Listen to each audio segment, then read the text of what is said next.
Perform data deletes and extracts. Learning objectives. After completing this unit, you'll be able to use the Salesforce bulk API data deletion mechanism to positively affect performance when working with large data volumes. Use PK chunking to combat slow performance when extracting large amounts of data from your org. Understand the benefits of truncating records under custom objects to speed deletion. Deletion and extraction with bulk API. When it comes to your Salesforce org, data management is always at the top of your list of priorities. Part of this management involves deleting and extracting data. And, just as with loading large data volumes, bulk API is useful when it comes to deleting or extracting LDV. When there's a process that involves deleting 1 million or more records, the hard delete option of bulk API can do the trick. Soft versus hard deletion. The Salesforce data deletion mechanism can have a profound effect on the performance of large data volumes. Salesforce uses a recycle bin for data that users delete. Instead of removing the data, it's flagged as deleted and visible through the recycle bin. This process is called soft deletion.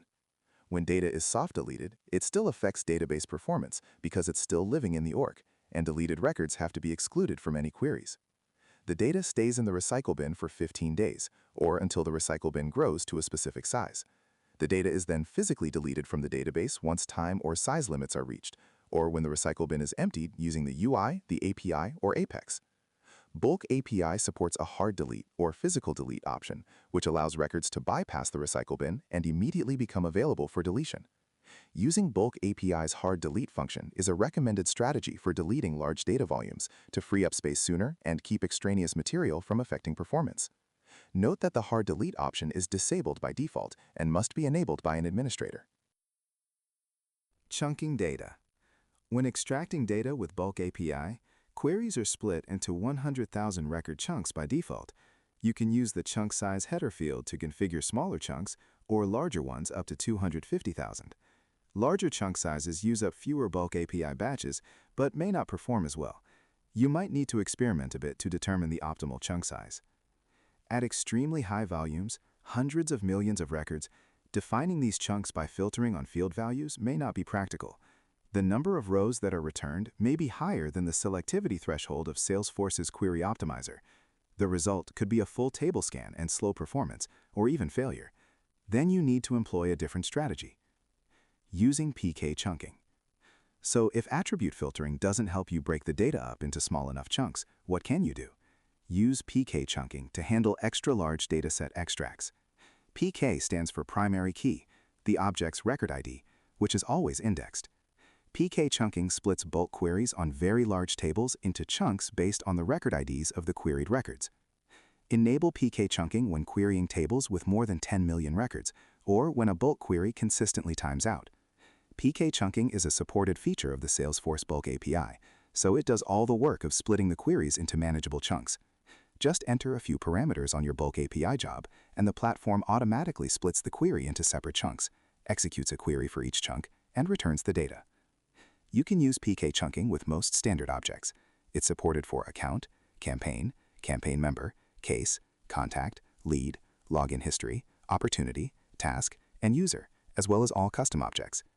To enable the feature, specify the header Salesforce enable PK chunking on the job request for your Bulk API query.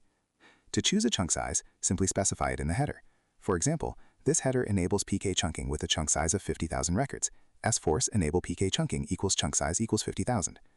Each chunk is processed as a separate batch that counts towards your daily batch limit, and its results must be downloaded separately. You can perform filtering while using PK chunking by including a where clause in the Bulk API query.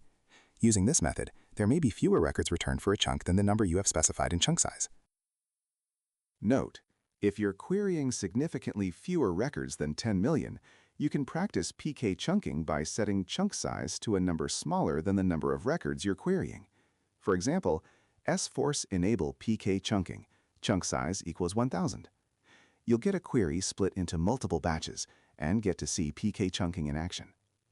When a query is successfully chunked, the original batch's status shows as not processed.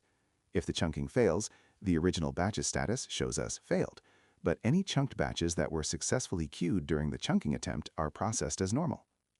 When the original batch's status is changed to not processed, monitor the subsequent batches. You can retrieve the results from each subsequent batch after it's completed. Then you can safely close the job. Truncation.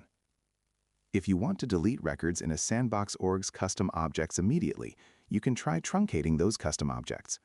Truncating custom objects is a fast way to permanently remove all the records from a custom object while keeping the object and its metadata intact for future use. Truncating a custom object erases all records currently sitting in the custom object's recycle bin, the custom object's history, and related events, tasks, notes, and attachments for each deleted record. Note: truncating custom objects causes some irreversible changes to the truncated object and its records. They cannot be returned to their original state. Truncating is useful, for example, if you have created a custom object and filled it with test records. When you're done with the test data, you can truncate the object to purge the test records, but keep the object and put it into production. This is much faster than batch deleting records and possibly recreating the object. Here's the simple setup process. In Setup, in the Quick Find box, enter User Interface, and then select User Interface. Note it is at the very bottom of the list. In the Setup section, between Name Settings and Advanced, add a check to Enable Custom Object Truncate. Click Save. Truncating a custom object permanently removes all of its records. You can't recover the records from the recycle bin. A copy of the truncated object appears in the Deleted Objects list for 15 days. During this period, the object and its records continue to count toward your organization's limits, and then the copied object and its records are permanently deleted.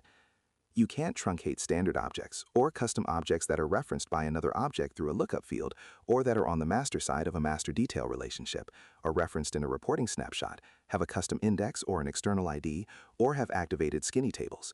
And you can't truncate custom objects when your org has reached its limit on allowed custom objects. Using strategies like truncation, along with PK chunking and the bulk API's hard delete, helps you keep large data volumes from mucking up your org. Employing these regularly and as needed is a wise practice for maintaining robust performance.